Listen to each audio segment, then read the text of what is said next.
Bom dia, alunos! Hoje nós vamos continuar no estudo da botânica com a nossa aula número 15 sobre o fruto.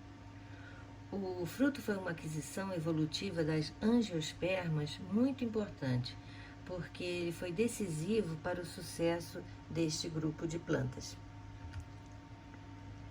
O fruto é o resultado do desenvolvimento do ovário após a fecundação e sua formação é desencadeada por hormônios geralmente liberados pela semente. Quando o grão de pólen chega ao estigma de uma flor e forma então o tubo polínico, que esse tubo polínico vai penetrar através do estilete e chegar à micrópila do óvulo, isso é, a abertura do óvulo, para fecundar a oosfera pelo núcleo espermático, está dado o primeiro passo para a formação do fruto, porque a estrutura que guardava os óvulos, o ovário, agora vai guardar as sementes. Ou pode ser também uma semente só, como é o caso desse desenho, do pêssego, porque a flor só tinha um óvulo dentro do ovário.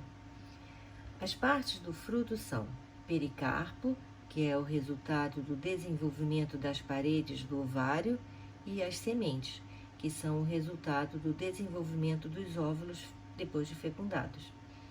O pericarpo tem 3 partes: o epicarpo, que é a parte mais externa, o mesocarpo, que é a camada intermediária, e o endocarpo, que é a parte mais interna.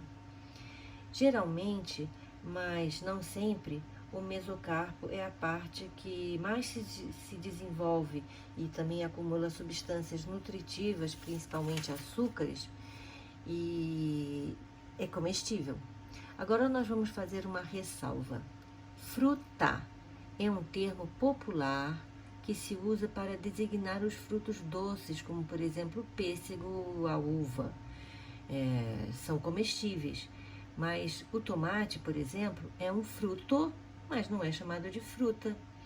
E também muitos frutos não são comestíveis, pelo menos pelo homem, mas são alimento de outros animais.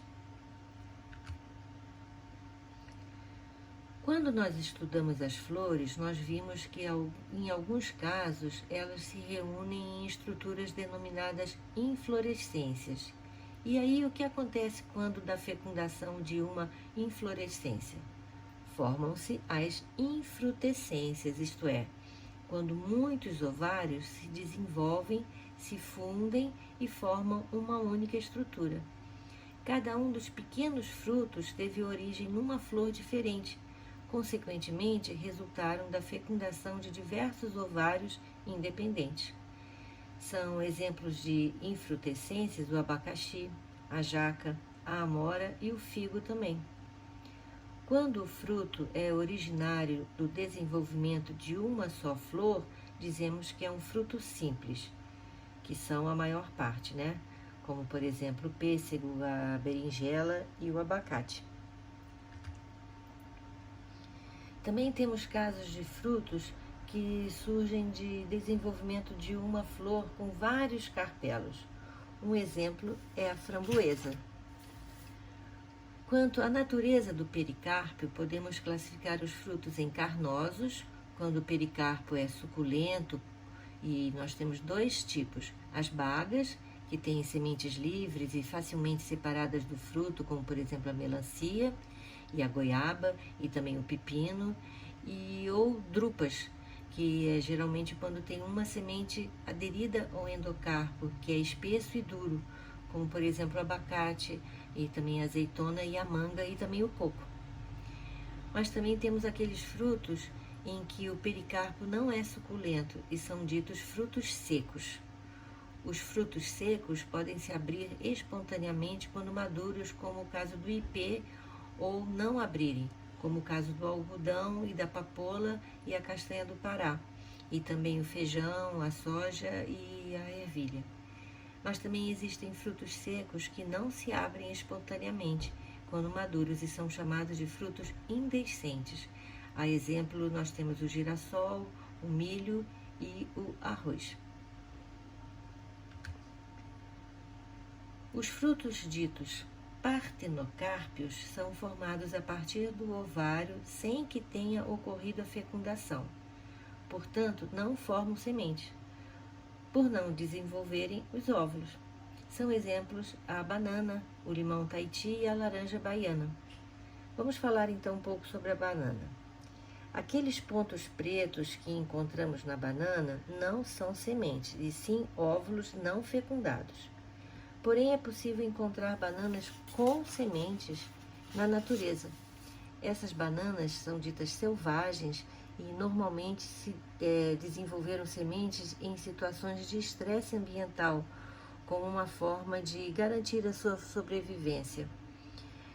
Um exemplo é a musa balbisiana, que é nativa do sul da Ásia. A reprodução da bananeira normalmente é feita por via vegetativa. A via vegetativa é feita da separação de brotos da planta-mãe que darão origem a outro indivíduo. Neste caso, a planta não tem variedade genética e é idêntica à planta-mãe.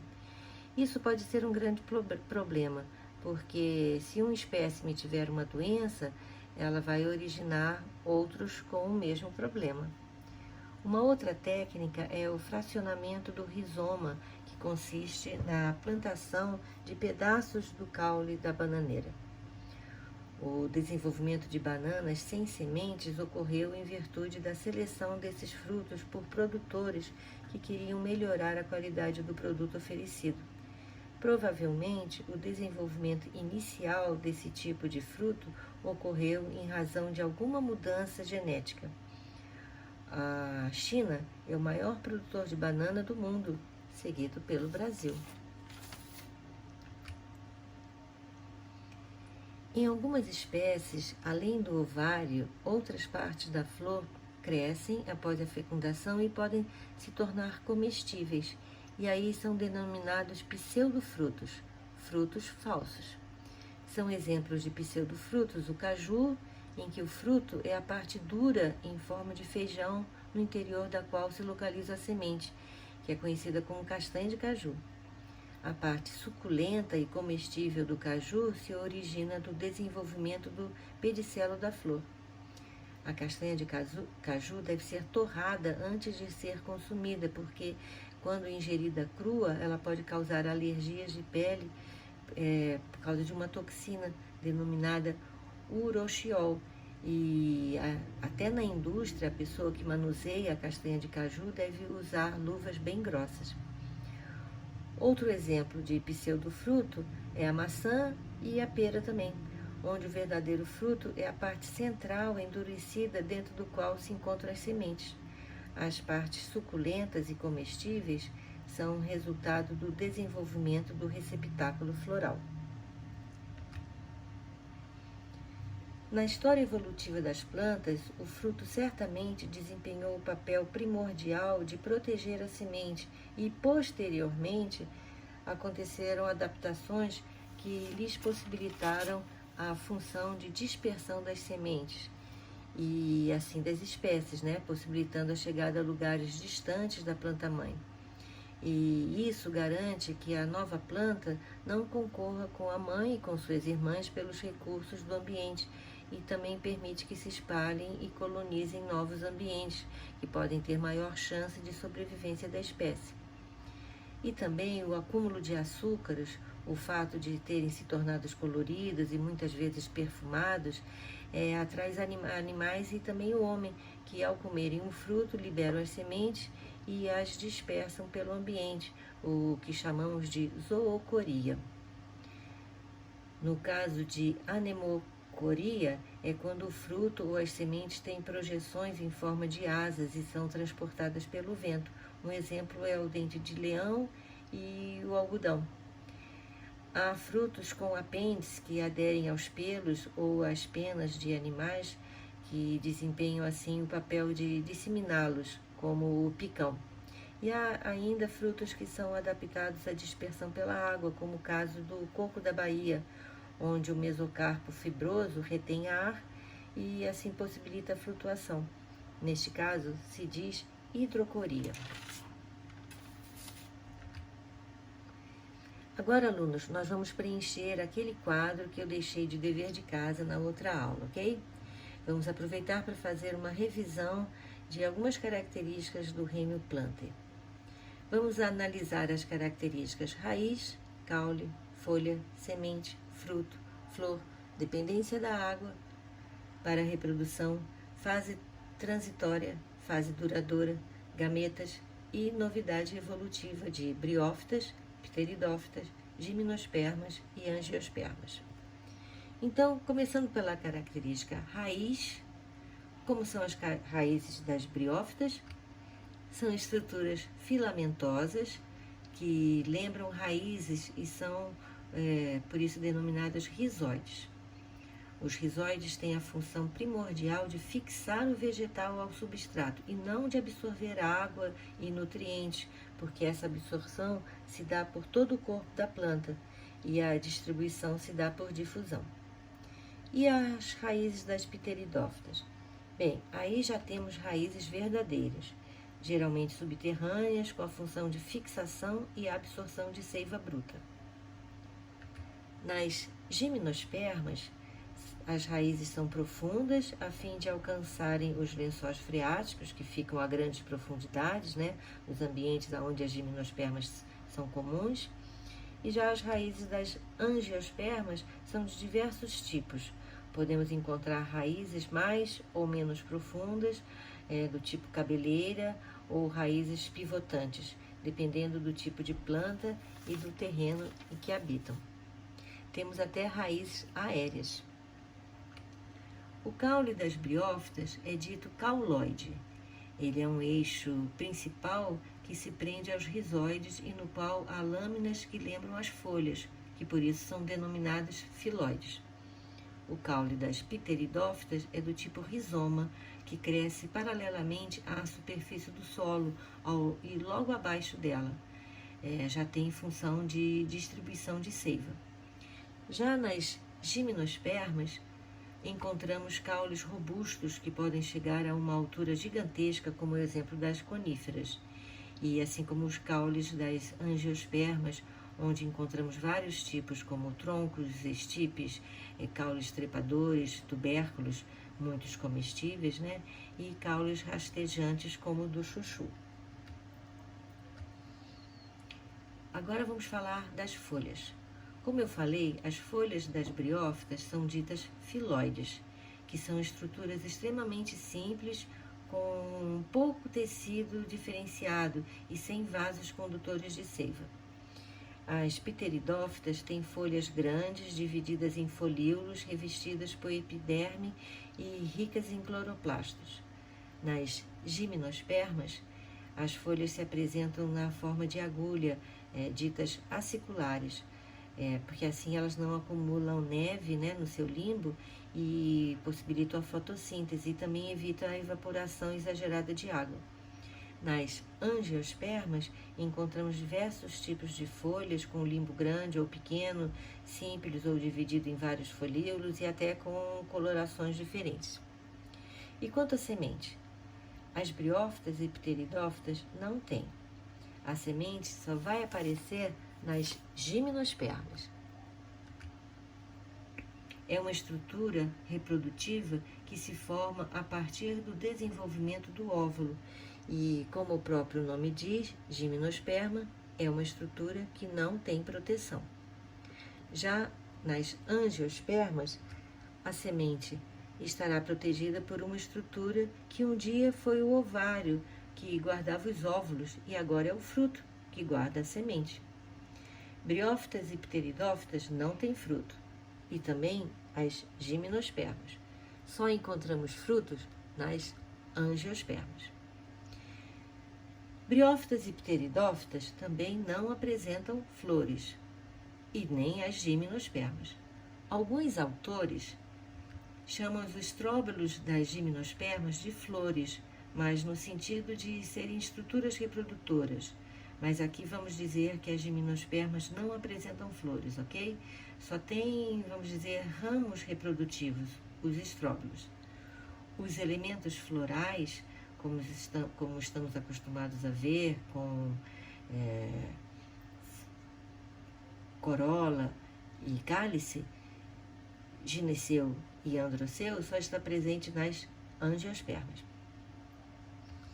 Quanto à dependência da água para a reprodução, as briófitas e pteridófitas dependem da água no estado líquido para que os gametas masculinos, os anterozoides, nadem até os gametas femininos, as zoosferas, e aí ocorra a fecundação, isto é, a formação do zigoto.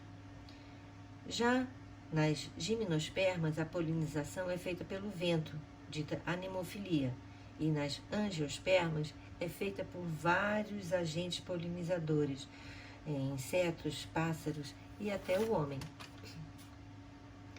A fase transitória das briófitas é a geração esporofítica, que vive somente para sofrer meiose e produzir esporos que germinarão formando protonema.